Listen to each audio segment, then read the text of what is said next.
ನಮಸ್ಕಾರ ವಿದ್ಯಾರ್ಥಿಗಳೇ, ಮತ್ತೊಮ್ಮೆ ಎಕ್ಸ್ಪ್ಲೋರ್ ಎಜು ಚಾನಲ್ಗೆ ಸ್ವಾಗತ. ನಾನು ಈ ಮುಂಚೆ ಹೇಳ್ದಂಗೆ ನಿಮ್ಮೆಲ್ಲರ ಪ್ರೋತ್ಸಾಹದಿಂದ ಈಗ ಚಾನಲು ತುಂಬ ಒಳ್ಳೆಯ ಮಟ್ಟಕ್ಕೆ ಬೆಳೆದಿದೆ. ಇದೇ ಥರ ಪ್ರೋತ್ಸಾಹ ಮುಂದುವರಿಲಿ. ಯಾರು ಪ್ರಥಮ ಬಾರಿಗೆ ವಿಡಿಯೋನ ನೋಡ್ತಾ ಇದ್ದೀರಿ ಅಥವಾ ಈ ಚಾನಲ್ಗೆ ವಿಸಿಟ್ ಮಾಡಿದಿರಿ, ದಯವಿಟ್ಟು ಸಬ್ಸ್ಕ್ರೈಬ್ ಮಾಡಿ. ಇನ್ನು ಮುಂದೆ ನಿಮ್ಮ ಪ್ರಯಾಣ KCET ಎಕ್ಸಾಮ್ಸೊಂದಿಗೆ ಪ್ರಾರಂಭ ಆಗುತ್ತೆ. ಇವಾಗ ನಾನು ಈ ವಿಡಿಯೋ ಮಾಡ್ತಾ ಇರೋದು ಮುಖ್ಯ ಉದ್ದೇಶ, ನಿಮಗೆ ಆಲ್ರೆಡಿ ಗೊತ್ತಿರೋಂಗೆ KCET 2026 ಎಕ್ಸಾಮ್ ಬಗ್ಗೆ ಟೈಮ್ ಟೇಬಲ್ ಬಂದಿರೋದ್ರಿಂದ ಅದರ ಆನ್ಲೈನ್ ರಿಜಿಸ್ಟ್ರೇಷನ್ ಆಲ್ರೆಡಿ ಪ್ರಾರಂಭವಾಗಿದೆ. ಮೊನ್ನೆ 16ನೇ ತಾರೀಕಿಗೆ ನೋಟಿಫಿಕೇಷನ್ ಬಿಟ್ಟಿದ್ದರು. 17ನೇ ತಾರೀಕಿನಿಂದ ರಿಜಿಸ್ಟ್ರೇಷನ್ ಪ್ರಾರಂಭವಾಗಿದೆ. ಹೀಗಾಗಿ ನಾನು ಈ ವಿಡಿಯೋದಲ್ಲಿ ನಿಮಗೆ ಕಂಪ್ಲೀಟ್ ರಿಜಿಸ್ಟ್ರೇಷನ್ ಗೈಡನ್ನು ನಿಮಗೆ ಪ್ರೊವೈಡ್ ಮಾಡ್ತಾಯಿದ್ದೀನಿ. ಯಾವ ಥರ ನಿಮಗೆ ಸ್ಟೆಪ್ ಬೈ ಸ್ಟೆಪ್ನ ಎಕ್ಸಾಮು ರಿಜಿಸ್ಟ್ರೇಷನ್ನ ನೀವು ಮಾಡ್ಕೋಬೇಕು. ಇವಾಗ ಆಲ್ರೆಡಿ ನೋಟಿಫಿಕೇಷನ್ ಬಿಟ್ಟಿರೋದ್ರಿಂದ ಕೊನೆಯ ದಿನಾಂಕವನ್ನು ಕೊಟ್ಟಿರ್ತಾರೆ. ತೊಂದರೆ ಇಲ್ಲ, ಆಲ್ರೆಡಿ ನಿಮಗೆ ಆಲ್ಮೋಸ್ಟ್ 1 ತಿಂಗಳ ಟೈಮ್ ಇದೆ ರಿಜಿಸ್ಟ್ರೇಷನ್ ಮಾಡ್ಕೊಳ್ಳೋಕ್ಕೆ. ಸೊ ಈ ಎಕ್ಸಾಮ್ ಬಗ್ಗೆ ಸ್ಟೆಪ್ ಬೈ ಸ್ಟೆಪ್ ನಿಮಗೆ ಹಂತ ಹಂತವಾಗಿ ಯಾವ ಥರ ರಿಜಿಸ್ಟ್ರೇಷನ್ ಮಾಡ್ಕೋಬೇಕು ಅನ್ನೋದನ್ನು ನಿಮಗೆ ವಿವರವಾಗಿ ಹೇಳ್ತಾ ಇದ್ದೀನಿ. ಹೀಗಾಗಿ ವಿಡಿಯೋನ ಕಂಪ್ಲೀಟಾಗಿ ಕೊನೆವರೆಗೂ ನೋಡಿ. ಯಾವುದೇ ತೊಂದರೆಗಳು ಬಂದರೂ ಕೂಡ ನಿಮ್ಮ ಕಮೆಂಟ್ ಬಾಕ್ಸಲ್ಲಿ ತಿಳಿಸಿ, ಪ್ರಶ್ನೆಗಳನ್ನು ಕೇಳಿ, ಅದಕ್ಕೆ ಉತ್ತರ ಕೊಡಲು ನಾನು ಸದಾ ಸಿದ್ಧನಾಗಿರ್ತೇನೆ. ಸೊ ಮುಖ್ಯವಾದ ವಿಷಯಕ್ಕೆ ಬರೋಣ ಇವಾಗ. ಸೊ KCET ವೆಬ್ಸೈಟಿಗೆ ಹೋಗ್ತೀರಾ ಆಲ್ರೆಡಿ ನೀವು. ಅಕಸ್ಮಾತ್ ಯಾರಾದರೂ ಪ್ರಥಮ ಬಾರಿಗೆ ವಿಸಿಟ್ ಮಾಡ್ತಾಯಿದ್ರೆ ಅದರ ವೆಬ್ಸೈಟು cetonline.karnataka.gov.in. ಮೇನ್ ಪೇಜಿಗೆ ಬಂದ ಮೇಲೆ ಇಲ್ಲಿ ಪ್ರವೇಶ, ಅಥವಾ ನೀವು ಇಂಗ್ಲೀಷಲ್ಲಿ ನೋಡಿದರೆ ಅಡ್ಮಿಷನ್ಸ್ ಅಂತ ಇರುತ್ತೆ. ಪ್ರವೇಶಕ್ಕೆ ಹೋದರೆ ಅಲ್ಲಿ UGCET 2026 ಅಂತ ಟ್ಯಾಬ್ ಓಪನ್ ಆಗುತ್ತೆ ನಿಮಗೆ.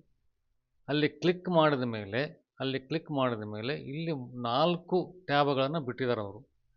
ಅದರಲ್ಲಿ ಮುಖ್ಯವಾಗಿ ಆನ್ಲೈನ್ ಅರ್ಜಿ link, online application link first one.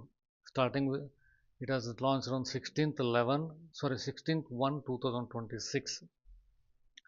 ಅದಕ್ಕಿಂತ ಮುಂಚೆ ನೀವು ಏನು ಮಾಡಬೇಕಪ್ಪ ಅಂತಂದರೆ, ಆಲ್ರೆಡಿ ನಿಮಗೆ KE ಪರೀಕ್ಷೆಗಳ ವೇಳಾಪಟ್ಟಿ ಅಂತೂ ನಾನು ಇದಕ್ಕಿಂತ ಮುಂಚೆ ಮಾಡೋ ವಿಡಿಯೋದಲ್ಲಿ ತಿಳಿಸಿದ್ದೀನಿ. ಅದನ್ನು ಕೂಡ ನಾವು ಒಂದ್ಸರಿ ನೋಡೋಣ. ಅದರಲ್ಲಿ ಏನು ಕೊಟ್ಟಿದ್ದಾರೆ ಅಂದರೆ ಎಕ್ಸಾಮ್ ಶೆಡ್ಯೂಲಲ್ಲಿ ನೋಡ್ತಾ ಹೋದರೆ ನಿಮ್ಮ KCET ಎಕ್ಸಾಮು 23-24 ಏಪ್ರಿಲ್ 2024ಕ್ಕೆ ಇರುತ್ತೆ, ಗುರುವಾರ ಮತ್ತು ಶುಕ್ರವಾರ. ಫಸ್ಟ್ ದಿವಸ ಫಿಸಿಕ್ಸು ಮತ್ತು chemistry, second day mathematics and biology. Timing already ನಾನು ಹೇಳ್ದಂಗೆ 10:30 to 11:50, 2:30 to 3:50. Marks will be 60 marks each for each paper. ಕರೆಕ್ಟಾ? ಆಲ್ರೆಡಿ ನಿಮಗೆ ನಾನು ಮುಂಚೆ ತಿಳಿಸಿದ್ದೀನಿ ಇದನ್ನು. ಸೊ ಹೀಗಾಗಿ ಕನ್ನಡ ಎಕ್ಸಾಮ್ ಯಾರಾದರೂ ಗಡಿನಾಡು ವಿದ್ಯಾರ್ಥಿಗಳು ಬರೆಯೋದಾದರೆ ಅವರಿಗೆ ಪರೀಕ್ಷೆ 22 ಏಪ್ರಿಲು 2026ಕ್ಕೆ ಇದೆ. 10:30 to 11:30 5ನೇ ತರಗತಿಯ ಮಟ್ಟದ ಕನ್ನಡ ಎಕ್ಸಾಮ್ನ ಕಂಡಕ್ಟ್ ಮಾಡ್ತಾರೆ. ಅದರ ಪ್ರಕಾರ ನೀವು ಪ್ರಿಪೇರ್ ಆಗಿ ಎಕ್ಸಾಮ್ ಬರೆದ್ರೆ ಸಾಕು. 50 ಮಾರ್ಕ್ಸಿಗೆ ಇರುತ್ತದು, 50 ಮಾರ್ಕ್ಸ್. ಸೊ ನೆಕ್ಸ್ಟ್ ಇನ್ಫಾರ್ಮೇಷನ್ ಏನಂತಂದರೆ UGCET 2026 ಸರಳ ದಿಕ್ಸೂಚಿ. ಇದರಲ್ಲಿ ಸಿಂಪಲ್ಲಾಗಿ ಒಂದು ಗೈಡ್ ಕೊಟ್ಟಿದ್ದಾರೆ. ಅದು ನೀವು ರಿಜಿಸ್ಟ್ರೇಷನ್ ಸ್ಟಾರ್ಟ್ ಮಾಡೋಕ್ಕಿಂತ ಮುಂಚೆ ನಾನು ನಿಮಗೆ ತೋರಿಸ್ತೀನಿ. ಯಾಕಂತಂದರೆ ನೀವು ಸ್ಟಾರ್ಟ್ ಮಾಡೋಕ್ಕಿಂತ ಮುಂಚೆ ಸ್ವಲ್ಪ ತಯಾರಿಗಳನ್ನು ಮಾಡ್ಕೋಬೇಕಾಗತ್ತೆ. ಆ ತಯಾರಿ ಬಗ್ಗೆ ಇಲ್ಲಿ ನಾನು ಡೀಟೇಲಾಗಿ ಹೇಳ್ತೀನಿ ನಿಮಗೆ. ಇಲ್ಲಿ ಇಂಟ್ರೊಡಕ್ಷನ್ ಕೊಟ್ಟಿದ್ದಾರೆ. ಅದರಲ್ಲಿ ಫಸ್ಟ್ ಅಂದರೆ ಅರ್ಜಿ ಸಲ್ಲಿಸಲು ಏನೇನು ದಾಖಲೆಗಳು ಬೇಕಾಗಬಹುದು. What are the documents you need before you start your registration and registration for the exam.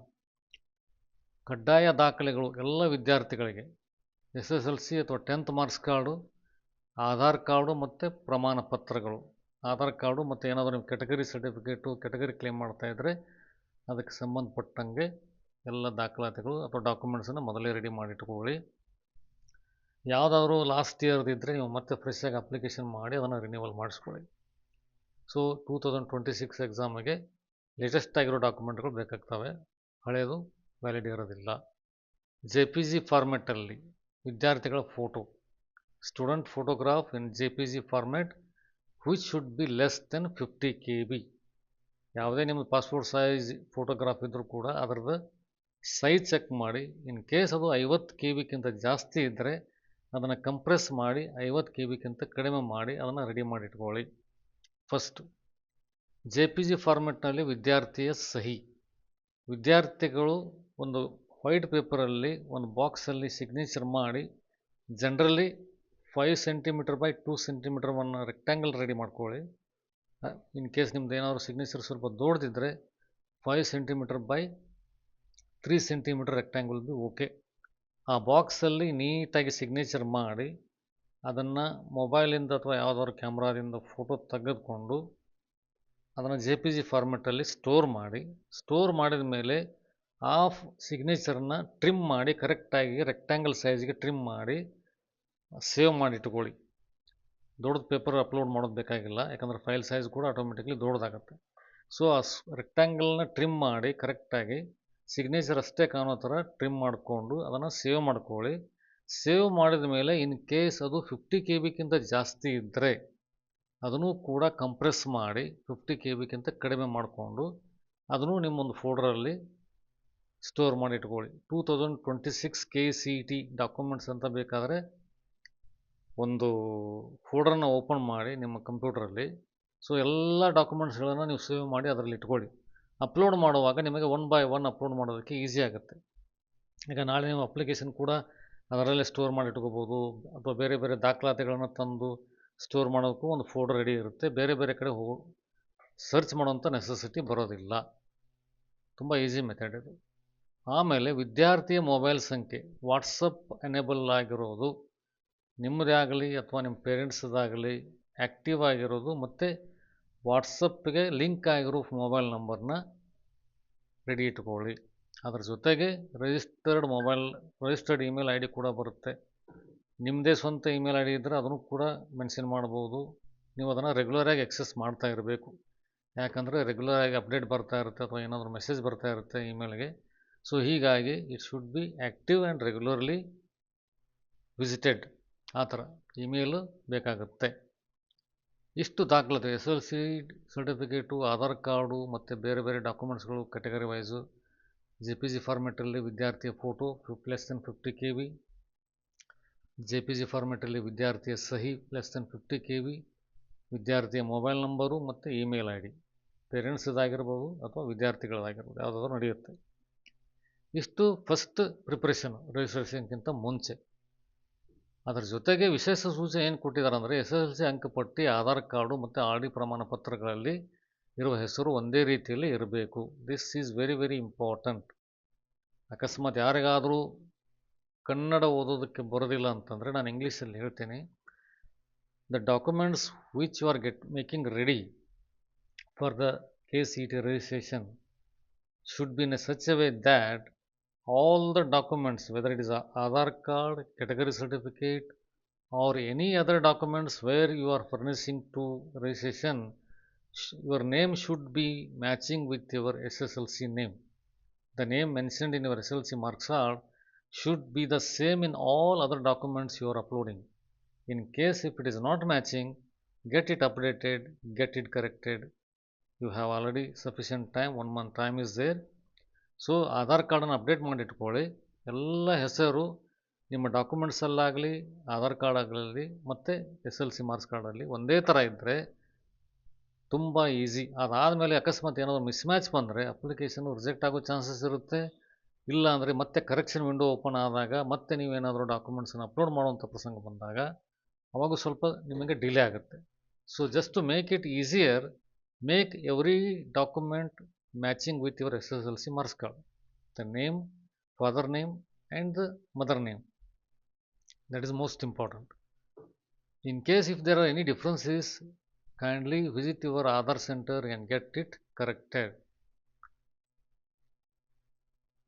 Category certificate ಯಾವುದಾದ್ರೂ ಇದ್ದರೆ SC ST ಅಥವಾ 3B 3A ಬ್ಯಾಕ್ವರ್ಡ್ ಕ್ಲಾಸಸ್, ಅದರ ಜೊತೆಗೆ ಏನಾದರೂ ಲೋ ಇನ್ಕಮ್ ಕ್ಯಾಟಗರಿ ಕ್ಲೇಮ್ ಮಾಡ್ತಾ ಇದ್ದರೆ, ಆಮೇಲೆ first to 10th standard study certificate, rural area, whatever the documents are whatever the category you are claiming, get them ready. 2A 2B 3A 3B etc. whatever it is, Muslim, Hindu, Christian, NCC certificate, or even if there are any other documents, Kannada medium students, if they are studied in Karnataka government schools, that is also applicable. ಅದೆಲ್ಲ ಡಾಕ್ಯುಮೆಂಟ್ಸ್ಗಳನ್ನು ready ಇಟ್ಟುಕೊಂಡು ಅದನ್ನು scan ಮಾಡಿ soft ಕಾಪಿನ ready ಮಾಡಿಕೊಂಡು ಅದೇ ಫೋಲ್ಡರಲ್ಲಿ upload ಮಾಡಿ ಇಟ್ಕೊಳ್ಳಿ. This is second preparation, documents readiness. ಇದರಲ್ಲಿ ಅದರ ಜೊತೆಗೆ UGCET 2026 ಮಾಹಿತಿ ಬುಲೆಟಿನ್, ಕಂಪ್ಲೀಟ್ ಬುಲೆಟಿನ್ನ ಅಥವಾ ಬ್ರೋಚರ್ನ ಬಿಟ್ಟಿದ್ದಾರೆ. ನೀವು ಯಾವಾಗಾದರೂ ಟೈಮ್ ಸಿಕ್ಕಾಗ ಒಂದು ಸರ್ತಿ ನೀಟಾಗಿ ಓದ್ಕೊಳ್ಳಿ. It is almost 60-65 pages are there. ಇದನ್ನು ನೀಟಾಗಿ ಓದ್ಕೊಳ್ಳಿ. ಇದರಲ್ಲಿ ಕಂಪ್ಲೀಟ್ ಗೈಡ್ ಕೊಟ್ಟಿದ್ದಾರೆ. ಯಾವ ಥರ ಡಾಕ್ಯುಮೆಂಟ್ಸನ್ನು ರೆಡಿ ಮಾಡ್ಕೋಬೇಕು, ಯಾವ ಥರ ಅದನ್ನು ಅಪ್ಲೋಡ್ ಮಾಡ್ಕೋಬೇಕು, ಡಾಕ್ಯುಮೆಂಟ್ಸ್ ಫಾರ್ಮೆಟ್ ಏನು, ಸೈಜ್ ಏನು, ನಾನು ಆಲ್ರೆಡಿ ಹೇಳ್ದಂಗೆ ಕಂಪ್ಲೀಟಾಗಿ ಕೊಟ್ಟಿದ್ದಾರೆ. ಅದರ ಜೊತೆಗೆ ಡಾಕ್ಯುಮೆಂಟ್ಸ್ಗಳಿಗೆ ಸಂಬಂಧಪಟ್ಟಂಗೆ ಫಾರ್ಮೆಟನ್ನು ಕೂಡ ಕೊಟ್ಟಿದ್ದಾರೆ. ಯಾವ್ಯಾವ ಕೆಟಗರಿಗೆ ಯಾವ ಡಾಕ್ಯುಮೆಂಟ್ಗಳನ್ನು ಫಾರ್ಮೆಟ್ ಕೊಟ್ಟಿರೋದ್ರಿಂದ ನಿಮಗೆ ಅದೇ ಥರ ನೀವು ಟೈಪ್ ಮಾಡಿಕೊಂಡು ಡಾಕ್ಯುಮೆಂಟ್ ರೆಡಿ ಮಾಡ್ಕೊಳ್ಳೋಕ್ಕೆ ಈಸಿ ಆಗುತ್ತೆ. ಇದೆಲ್ಲ ಕೆಟಗರಿಗಳು, ಅಬ್ರಿವೇಷನ್ಸು ಕೆಟಗರಿ, ಅದಾದ ಮೇಲೆ ಕ್ಲೇಮ್ಸು, ಎಲಿಜಿಬಿಲಿಟಿ, ಇನ್ನೆಲ್ಲ ಒಂದು ಸರಿ ಕ್ಲೀನಾಗಿ ನೋಡ್ಕೊಳ್ಳಿ ಟೈಮ್ ಸಿಕ್ಕಾಗ. ಅದಾದಮೇಲೆ ನೀವು ಡಾಕ್ಯುಮೆಂಟ್ಸನ್ನು ರೆಡಿ ಮಾಡಿಕೊಂಡು ಅದಾದಮೇಲೆ ರಿಜಿಸ್ಟ್ರೇಷನ್ನ ಪ್ರಾರಂಭ ಮಾಡಿ. That will be very easiest way. ಯಾಕಂದರೆ ಆಮೇಲೆ ನೀವು ಸ್ಟಕ್ ಆಗಿ ಮತ್ತೆ ಇನ್ನೊಂದು ಸರ್ತಿ ರಿಜಿಸ್ಟ್ರೇಷನ್ ಮಾಡೋದು ಅಥವಾ ಮತ್ತೆ ಲಾಗಿನ್ ಆಗಿ ಬೇರೆ ಬೇರೆ ಡಾಕ್ಯುಮೆಂಟ್ಗಳನ್ನ ಅಪ್ಲೋಡ್ ಮಾಡೋದು ಇದೆಲ್ಲ ಬೇಡ. ಟೈಮ್ ಇದೆ, ನಿಧಾನಕ್ಕೆ ಡಾಕ್ಯುಮೆಂಟ್ಗಳನ್ನ ರೆಡಿ ಮಾಡಿಕೊಂಡು ಆಮೇಲೆ ಒಂದೇ ಸರ್ತಿ ರಿಜಿಸ್ಟ್ರೇಷನ್ನ ಪ್ರಾರಂಭ ಮಾಡಿ. ಇಲ್ಲೆಲ್ಲ ನಿಮಗೆ ಡಾಕ್ಯುಮೆಂಟ್ಸ್ ಕೆಟಗರಿ ಕ್ಲೇಮ್ ಮಾಡೋದಕ್ಕೆ ಡಾಕ್ಯುಮೆಂಟ್ಸ್ಗಳನ್ನು ಕೊಟ್ಟಿದ್ದಾರೆ. ಅದನ್ನೊಂದು ಸರ್ತಿ ನಿಮಗೆ ತೋರಿಸ್ತೀನಿ. ಮುಖ್ಯವಾಗಿ ಇಲ್ಲೆಲ್ಲ ಇದೆ ನೋಡಿ. ಅರ್ಹತಾ ಪ್ರಮಾಣ ಪತ್ರ, ಆದಾಯ ಪ್ರಮಾಣ ಪತ್ರ, ಡಿಫ್ರೆಂಟ್ ಟೈಪ್ ಆಫ್ ಫಾರ್ಮೆಟ್ಸ್ ಇದೆ. ಇದರಲ್ಲಿ ನಿಮಗೆ ಯಾವ್ಯಾವ ಕೆಟಗರಿ ಅಪ್ಲಿಕೇಬಲ್ ಆಗುತ್ತೋ ಅದೇ ಥರ ಇದನ್ನು ಟೈಪು ಮಾಡಿಸ್ಬೋದು. ಇವನ್ ಐ ಥಿಂಕ್ ಇದನ್ನೇ ನೀವು ಜೆರಾಕ್ಸ್ ಮಾಡಿ ಫಿಲ್ ಮಾಡಿದ್ರು ಕೂಡ ನಡೆಯುತ್ತೆ. It should be certified from the statutory body or authorised person. That's all. Defence, personnel, NCC ಅದೆಲ್ಲ ಡಾಕ್ಯುಮೆಂಟ್ಸು ಇದೆ ಇದರಲ್ಲಿ. So that it will be very easy for you to get it ready. ಆಯಿತಾ? ಇದು next step. Final ಆಗಿ ಎಲ್ಲ ರೀತಿ ಸಿದ್ಧತೆಗಳನ್ನು ಮಾಡ್ಕೊಂಡ ಮೇಲೆ ನೀವು ರಿಜಿಸ್ಟ್ರೇಷನ್ನ ಪ್ರಾರಂಭ ಮಾಡಬಹುದು. ನಿಮಗೆ ಆಲ್ರೆಡಿ ಗೊತ್ತಿರೋ ಹಂಗೆ ಇಲ್ಲಿ ಆನ್ಲೈನ್ ಅರ್ಜಿ ಲಿಂಕನ್ನು ಕೊಟ್ಟಿದ್ದಾರೆ. ಅದನ್ನು ಕ್ಲಿಕ್ ಮಾಡಿದ ಮೇಲೆ ಅಕಸ್ಮಾತ್ ಯಾರಾದರೂ ರಿಜಿಸ್ಟ್ರೇಷನ್ ಆಲ್ರೆಡಿ ಮಾಡಿದರೆ ಲಾಗಿನ್ ಆಗ್ಬೋದು. ಬಟ್ ಇಲ್ಲಾಂದರೆ ಹೊಸ ಬಳಕೆದಾರ ನ್ಯೂ ಯೂಸರ್ ರಿಜಿಸ್ಟ್ರೇಷನ್ ಕ್ಲಿಕ್ ಮಾಡಿದ ಮೇಲೆ ಇಲ್ಲಿ ನಿಮ್ಮದು IP ಅಡ್ರೆಸ್ ಬರುತ್ತೆ. Have you completed SSLC from KSEAB government of Karnataka. ನೀವು ಕರ್ನಾಟಕ ರಾಜ್ಯದ ಮಹಿಳಾ ಪರೀಕ್ಷಾ ಮಂಡಳಿ ನಡೆಸುವ SSLC ಪರೀಕ್ಷೆಯಲ್ಲಿ ತೇರ್ಗಡೆಯಾಗಿರುವವರಿಗೆ ಹೌದು ಅಂದರೆ ಕರ್ನಾಟಕ ಸ್ಟೇಟ್ ಬೋರ್ಡಲ್ಲಿ ನೀವು ಪಾಸ್ ಆಗಿದ್ದರೆ ಎಸ್ ಅಂತ ಕ್ಲಿಕ್ ಮಾಡಿ. ಇಲ್ಲ ಅಂತಂದರೆ ಇಲ್ಲ ಅಂತ ಕ್ಲಿಕ್ ಮಾಡಿ. ಇಲ್ಲ ಅಂತ ಮೋಸ್ಟ್ ಆಫ್ ದ ಸ್ಟೂಡೆಂಟ್ಸ್ ಏನಾಗಿರುತ್ತೆ CBSE ICSE ಗ್ರೇಡಲ್ಲಿ ಓದಿರ್ತಾರೆ. ಅವರು ಇಲ್ಲ ಅಂತ ಕ್ಲಿಕ್ ಮಾಡಿದ ಮೇಲೆ ಇಲ್ಲಿ ಓಪನ್ ಆಗುತ್ತೆ.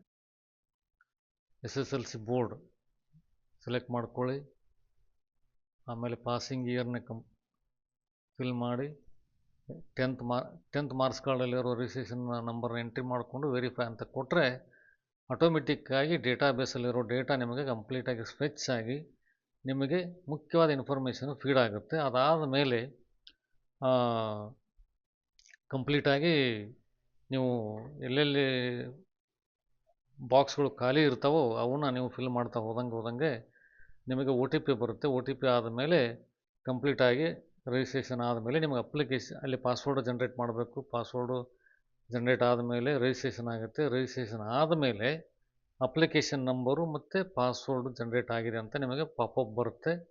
ಆ ಅಪ್ಲಿಕೇಶನ್ ನಂಬರ್ನ ನೀವು ಸ್ಟೋರ್ ಮಾಡಿಟ್ಕೊಳ್ಳಿ. ಅದೇ ನಿಮಗೆ ಲಾಗಿನ್ ID ಆಗುತ್ತೆ.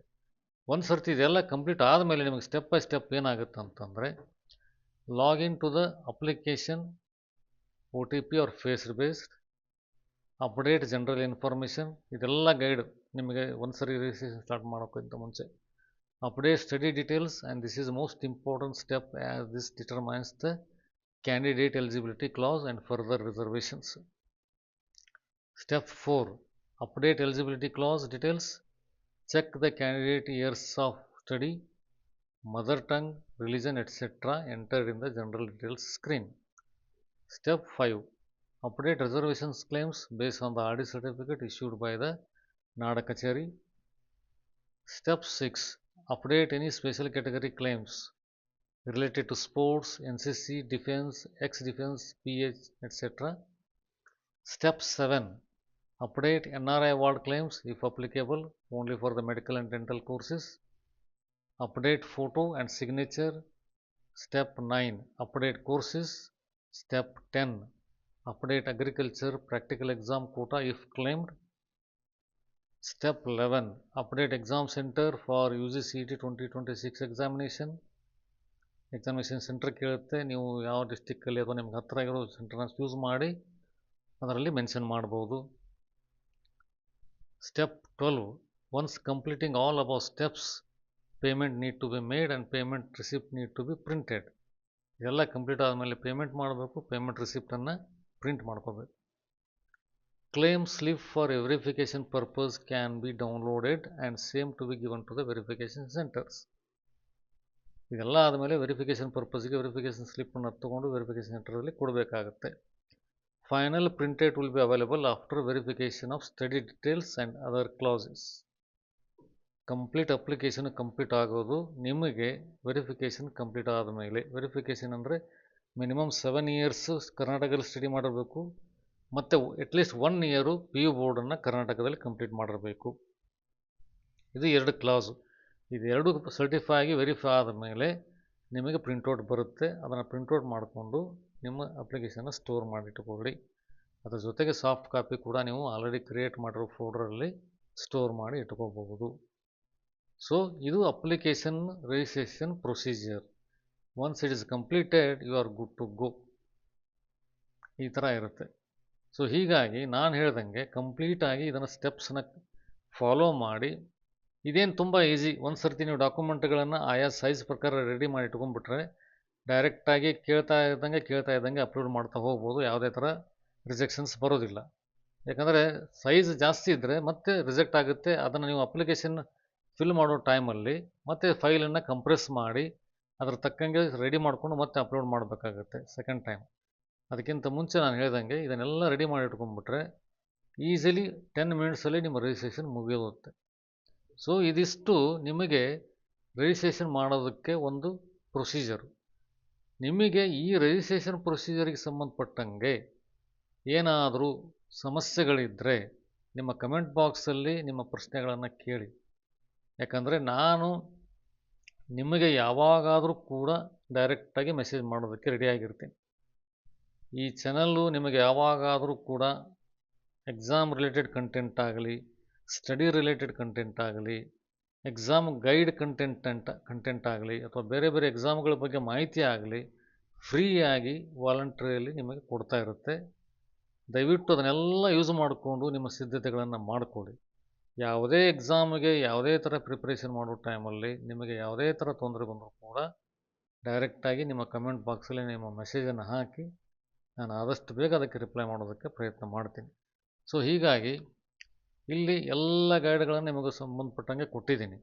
ಅಕಸ್ಮಾತ್ ನೀವು ಸ್ಟೇಟ್ ಬೋರ್ಡಲ್ಲಿ 10th ಮುಗಿಸಿದ್ರೆ ಹೌದಂತ ಕೊಡಿ. ಅದರ ಪ್ರಕಾರ ನಿಮ್ಮ SLC ಮಾರ್ಕ್ಸ್ ಕಾರ್ಡನ್ನು ನಂಬರ್ ಹಾಕಿದ ಮೇಲೆ ಸ್ಟೇಟ್ ಬೋರ್ಡ್ ಆಗಿರೋದ್ರಿಂದ ನೀವು ಫಿಲ್ಲಪ್ ಡೀಟೇಲ್ಸು ಕಡಿಮೆ ಆಗುತ್ತೆ. CBSE ICSE ಆದರೆ ಸ್ವಲ್ಪ ಡೀಟೇಲ್ಸನ್ನು ಫಿಲ್ ಮಾಡಬೇಕು. ಬಟ್ ಕರ್ನಾಟಕ ಸ್ಟೇಟ್ ಬೋರ್ಡಲ್ಲಿ ನೀವು 10th ಕಂಪ್ಲೀಟ್ ಮಾಡಿದರೆ ನಿಮಗೆ ಜಾಸ್ತಿ ಫಿಲ್ಲಪ್ ಮಾಡೋದು ಅವಶ್ಯಕತೆ ಬರೋದಿಲ್ಲ. ಯಾಕಂದರೆ ಎಕ್ಸಾಮಿನೇಷನ್ನು ಕರ್ನಾಟಕದಲ್ಲಿ ಇರೋದ್ರಿಂದ ಅದೆಲ್ಲ ಡೇಟಾನ ಫೆಚ್ ಮಾಡ್ಕೊಳ್ಳುತ್ತೆ.